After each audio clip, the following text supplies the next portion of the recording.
Cabinet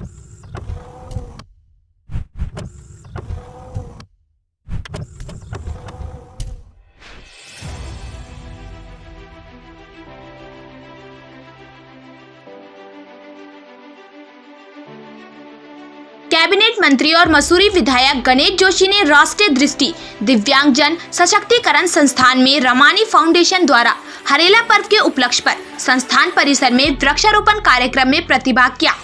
इस अवसर पर उन्होंने संस्थान परिसर में वृक्षारोपण किया और जनता को पर्यावरण संरक्षण का संदेश दिया। अपने राजनीतिक गुरु को याद करते हुए कैबिनेट मंत्री भावुक हो गए और साथ ही उन्होंने अपने गुरुओं का धन्यवाद दिया, जिनके कारण आज वह जनता की सेवा कर पा रहे हैं। कार्यक्रम में मौजूद लोगों को संबोधित करते हुए उन्होंने कहा कि हमारी सरकार ने 2 करोड़ पौधे लगाने का लक्ष्य रखा है, जिसके तहत हम लगातार वृक्षारोपण का काम कर रहे हैं। साथ ही उन्होंने कहा कि हमारे उत्तराखंड की बासमती और लीची विश्व प्रसिद्ध है, लेकिन अंधाधुंध कटान के कारण लगातार इनकी संख्या में कमी आ रही है।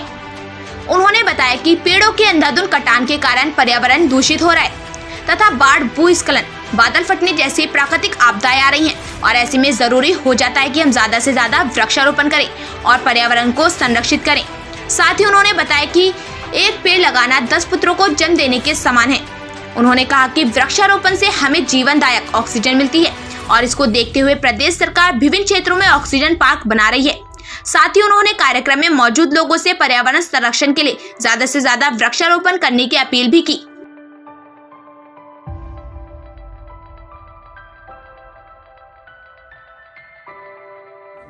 संतोष 28 तारीख को देहरादून आ रहे हैं, तो वो बैठक संघ और बीजेपी के बीच में होगी, इसके बारे में क्या आपको जानकारी है?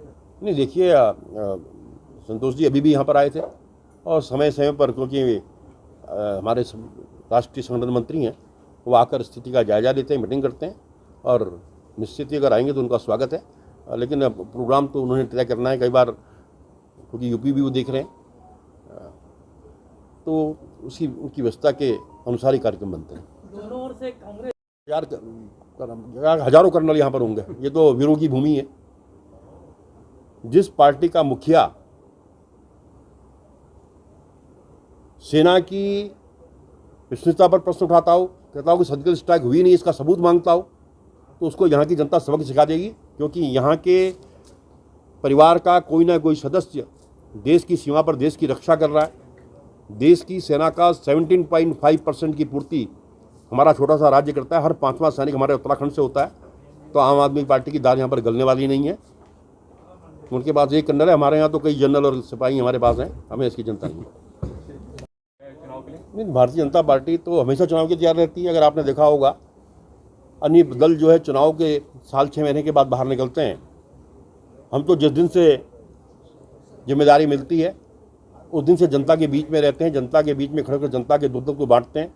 इसका उदाहरण आपने देखा होगा कि जब कोरोना काल में जब सब लोग घरों में अपने बिलों में थे, हमारे विपक्ष के दल, भारतीय जनता पार्टी का कार्यकर्ता जनता के बीच में जाकर उनके दर्द को कम करने का काम कर रहा था, बांटने का काम कर रहा था। कहीं मास्क बांट रहा था, सैनिटाइजर बांट रहा था। हमने खुद मोदी किचन के माध्यम से 3 लाख से अधिक लोगों को भोजन करवाया। पिछली बार कोरोना में हमने 35,000 किट बांटी, अभी तक मैं 27,000 किट बांट चुका हूँ।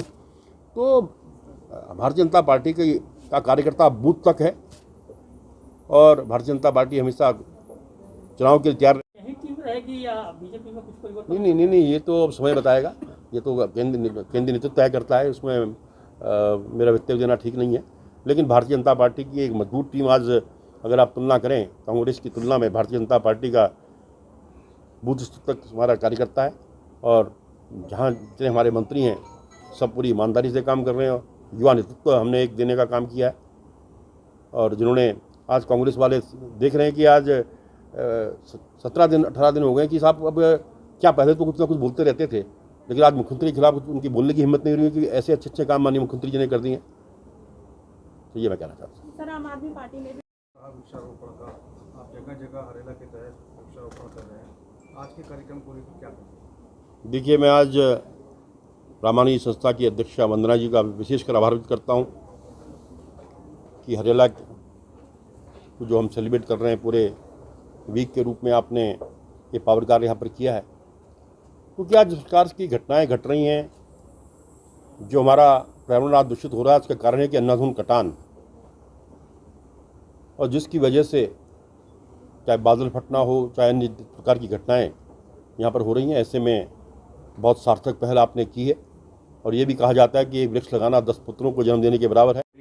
देखिए, अब कांग्रेस के बारे में मेरे टिप्पणी करना ठीक नहीं है। आप देख रहे होंगे 11 आदमी की पार्टी, 4 उसमें कार्यकारी अध्यक्ष, 1 अध्यक्ष, और उसमें से भी 2 पद देने से मना कर दिया। तो उनका तो भगवान ही मालिक है, क्योंकि आज लोगों का भारतीय जनता पार्टी पर भरोसा बना है। जिस प्रकार से मोदी जी के नेतृत्व में हमने कोरोना की लड़ाई को लड़ा है। अमेरिका की आबादी 34 करोड़, मोर्टेलिटी वहाँ पर भी 6 लाख, और जब सेकंड वेव चल रही तो कहा जा रहा था कि साहब यहाँ तो 135 करोड़ की आबादी है, ये हो जाएगा। हम मात्र 4 लाख से कुछ हमारे यहाँ मोर्टेलिटी हुई है। तो ये हमारा कुशल नेतृत्व है मोदी जी का। और आज 80 करोड़ लोगों को नवंबर तक हम फ्री राशन दे रहे हैं। 50 करोड़ नौजवानों को सबको फ्री वैक्सीनेशन कर दिया है। और जो 50 करोड़ नौजवान हमारे छूट गए हैं उनको हमने 4 महीने के अंदर वैक्सीनेशन का हमने लक्ष्य रखा है। तो जनता इस चीज़ को देख रही है और आने वाले समय में इसका उद्योगों को बहुत नुकसान हुआ, इस दिशा में आपके द्वारा क्या प्रयास हो रहे हैं? देखिए, कोई अगर नया उद्योग लगाना चाहता है तो उसके लिए सरकार क्या कर रही है? देखिए, आज उद्योग में सबसे पहली बात तो अब सेकंड वेव में हमने किसी उद्योग को, इंडस्ट्री को बंद नहीं होने दिया। पिछली बार इंडस्ट्री बंद हुई थी, हमने इस बार निर्णय लिया था कि कोई इंडस्ट्री बंद नहीं होगी। सिर्फ एक जगह की एक घटना हमें जानकारी में आई, उसको हमने तुरंत एक्शन लिया। हमने निश्चित किया था कि किसी व्यक्ति के पास अगर अपनी फैक्ट्री का आइडेंटिटी कार्ड है, पास है, तो वही उसका कर्फ्यू पास होगा। इसीलिए हमारी इंडस्ट्री अनवरत चलती रही।